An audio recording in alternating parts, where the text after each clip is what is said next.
All right, The Grudge 3, as I said in my previous review, it's been days since I watched these. I haven't even looked at my notes since, on the fly, as usual. Let's get going. So if I don't make sense or if I forget something or whatever, that's typical for my channel anyways.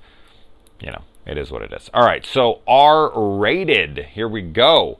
This is an R-rated Grudge. Hell yeah. And this is the director of Splinter. Now, I had said in my previous review of Grudge 2 that I was going to make a controversial opinion on this film. It's not all that controversial because I don't really know anyone that really cares for this franchise much anyway, but because The Grudge it did do well and there are people who enjoy it, I thought this was the best of the three American films. Now, I can understand why people would disagree with me because there is some rocky directing and acting in places and this and that, but I was the most compelled by this movie. And you know why? Here's, I think, why this movie worked for me so much, and I just figured this out right now, so you get to see it in real time. Just having coming off of talking of part 2, which of course wrapped around into talking a lot about part 1 and how they kind of matched up with one another in a lot of ways. The reason that this one worked for me is because this is a much more linear narrative. The other films really kind of cut back and forth. We jump in time, we jump to different characters, we come back to other characters that feel disconnected from the other ones, and there's a lot of disconnect from me to the characters. Within this one, it starts with Jake from the second film, and it was cool to see him back, but his moment is short-lived, and bam, the best opening of this franchise. And I really liked the opening of the first two movies, but this one, to see Jake, this like 10-something-year-old kid around there, to be absolutely fucking brutalized on camera. Like his body is getting thrown all around this room. It's CGI, so it does look a little shoddy. I don't care. To see a child being thrown around a room and absolutely fucking mutilated, and then to come in on his body broken, absolutely smashed, was amazing. Just fucked. And something you don't really honestly see all that much. So real ballsy move to take a character like a child character from your last film, the only surviving member of the cast of the last film, as a child, and absolutely fucking decimate his body and show it in the opening. Ballsy shit. And I dug that within the film. And in addition to that, we get Shawnee Smith, who doesn't play a major role by any means, but any inclusion of her in a film is immediately going to have me on board with it. So there you go. Badass shit. Now, of course, the movie is now set place in Chicago, where that apartment building was. The Asian chick who ends up being Kyako's sister in this movie is fucking gorgeous, as is the blonde girl, Lisa. So yeah, some beautiful women in this film, and person pulled into a bath and disappeared from the bath. Cool scene. I like that a lot. Very Freddy Krueger-esque there, so I dig that. We get we get some nipples in the bathtub. Okay, we get a little nip shot, and I actually had to write that down. Nip in bath. That's my note. That's my fucking brilliant note. Nip in bath. Wow. I am hard up. Jesus Christ, man. We got a big brother and a big sister taking care of a little sister who is chronically ill. Now, her chronic illness in this movie might be one of the most irrelevant, ignored things that I've ever seen presented as an actual problem within a film. So they've kind of given their lives up. She's giving up her dream in New York with her boyfriend to stay behind to take care of her sick sister. The brother has taken this job in this apartment complex. He's trying to make things work. He's so frustrated. They've lost their parents, whatever. He's trying to take care of this young little girl. The hospital bills, this and that. There's only one fucking scene. There's only one sequence in this entire movie, and it's because of Kyako. It's because of the Grudge. It's because of the freaking... well, I don't even think it's Kyako. I think it's the kid, whatever the hell his name is. Toshio, I think, something, whatever, it doesn't matter. Um, but that's the only time, and she's brought into the hospital because she goes in a, frantic breathing thing. It's probably because she's just having anxiety, right? Her chronic illness within the film, whatever the fuck it even is, it's never a thing. They make it a thing, but it's never actually a thing. This film so blatantly disregards its own setup with her illness that it goes from a sequence where she's in the hospital because she overexerted herself to the point where this guy's like trying to figure out what the hell to do. She's like, oh my God, maybe I shouldn't go to New York, whatever. The next fucking scene, she's taking her on a walk out in the city, just a long walk with the new Asian neighbor chick who's Kyako's sister.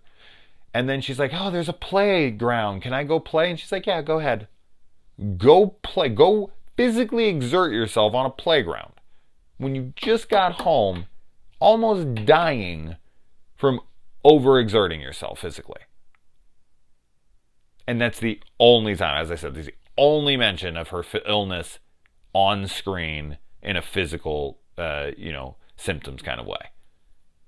It's absolutely ridiculous to me. She never even looks sick in the movie. She never acts sick in the movie. It just was like, what? So I know people are like, well, wow, this is your best one in the franchise. Yeah. I didn't say it was great. I didn't say it was great. I enjoyed it, but it's got fucking flaws aplenty. So moving on. All right. The paint handprints on the ground gag, we've seen it before, but I dug it. Here's another thing this movie does that I'm not used to, and it's kind of something I was talking about in my Child's Play Slasher Sunday review that I just did, is the obligatory cunt, how easy it is to paint a guy as evil, black and white. It's, simplistic to dispatch of him because of the catharsis of it, whatever. This film does something that is kind of unusual. The boyfriend of the girl who's trying to get her to go to New York with her or whatever, he's a great guy. At no point does he actually become an asshole. At no point does he say something that he would later regret or come back to be like, oh my God, I'm so sorry, or to show his true colors, like, bitch, I could have had anybody, this or that, or all fine, I'll go with this other girl, or whatever, hit her or something stupid. He's a great guy throughout. The whole fucking movie. Everything he says is a compassionate, loyal, loving boyfriend. Very surprising. The landlord who's firing the guy from his job. A very rational, reasonable, and fair dude. There's nothing that he says, there's nothing that he does that suggests otherwise. He is extremely fair to this guy. He's like, look, I'll give you these other days. And when he comes, he's like, look, it's nothing personal. It's just business. And I never take kindly to the it's just business thing when morality is ignored. Within this, morality is not ignored at all. He very much gave this guy as much as he could, and he's losing his business over it. He has to think of his own livelihood in this, and he's like, look, you can still live here. Like, I really feel bad about this. I can't let this sink any further into. Like, they could have made that guy so easily an asshole. They could have made him so easily cannon fodder. Like, oh, just throw him to Kyako. We'll get our kicks out of his death. Whatever. That's just not the case with him at all. And it's just, we don't ever get that character in this movie. Like, there's no character to root against within the film. Like, every single character is likable. Yeah, Max? Max goes crazy, and Max's performance as the crazy guy really needs work. He is not, tapping into Jack Nicholson in The Shining or anything. He's not, yeah. So, that's fine. It is what it is. As I said, the acting in this is a little rough. It does feel made for television, or not made for television, made for DVD, straight to DVD. But yeah, I was just kind of surprised by that. Outside of Max and his craziness, but that's the Grudge. Like, that's That's the dude who killed, uh, Kyoko and her kid. That's him uh, influencing or possessing Max. I never know, because they do it in like every movie where they replay the series of events, and the character that's being influenced or possessed by that character is kind of going through the motions and replaying the events from the past. So it's not really his fault at all.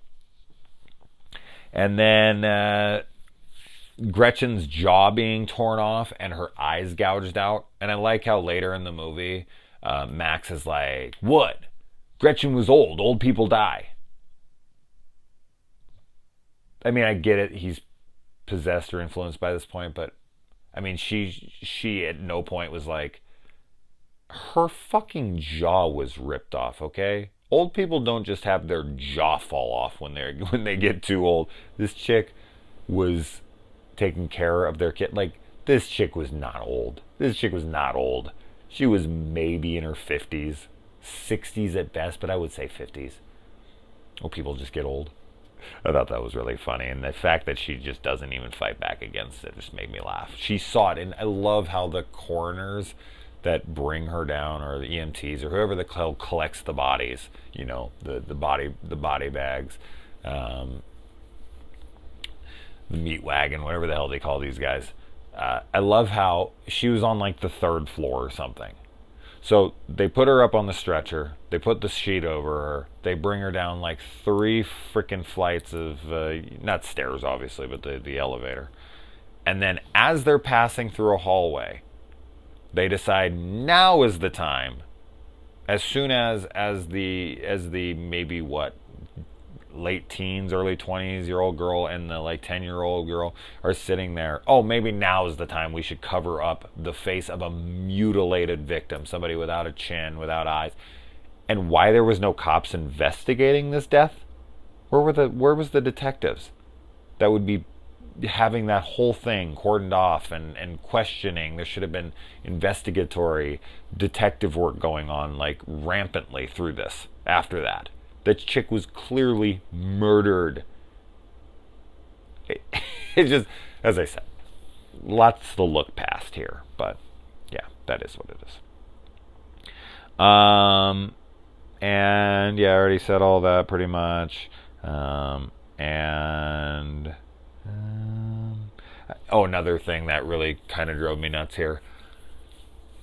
So Lisa has this confrontation with Max, and Max gets crazy angry with her, goes all Jack Torrance, but nowhere near the performance, and throws her out. And she's like, "What are you doing, you asshole, let me in." Kind of like the chick that Duke picks up in Psycho 3 and throws out.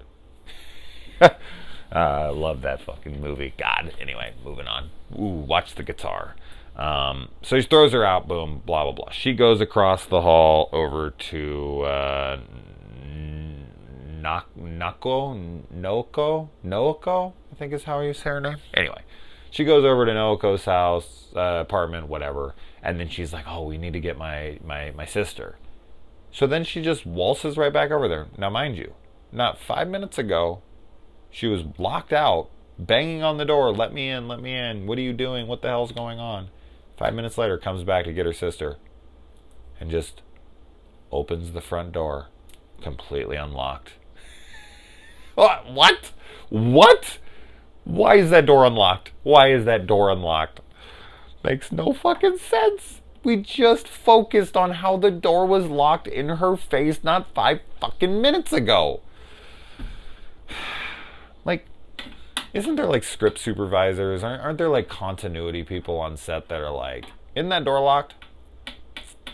Isn't that woman murdered? Wouldn't there be detectives? What the fuck?" Like this movie. And I'm telling you, this is the best one. It is, though. It is. I just like, because I'm stuck with one family the whole time, I actually care about these people. Anyway. And we got the ending here. So if Rose would have just drank the curse, blood. We don't know what would happen to her at death, and she's like a sick young child, so she could have died pretty early and then haunted anyways. But the curse wouldn't have been reborn. No one would have died, but because of this, everybody dies. Noko's freaking murdered, which Max has to come out of that and realize that he did that. This always begs that question, like, was he aware? Did he know he did that? Like, was he... That sucks for him, so I get that. And, yeah, so, you know, Lisa's, like, telling Rose, don't you do it, don't you do it. But Lisa wouldn't have had to die. Naoko wouldn't have died. No one would have had to die. So, yeah, she's reborn or whatever through that. And the curse continues because Rose... But I don't blame Lisa at all for stopping Rose. I wouldn't let her do it either. It's just, you know, it's ironic. Don't you think? It's like rain on your wedding day. Anyway, all right, guys. Grudge franchise finished. I'm not doing any of the Asian ones. I watched one of them. I'm just done with this franchise. I have no interest in seeing the new one. I have no interest in seeing the other ones. I own a bunch of them, the Asian ones, and I just don't care. Maybe one day. But for now, I'm done with the franchise, so there you go. The Grudge trilogy is complete. I don't know how good of a job I did with it. Too much time in between, but there you go. Adios.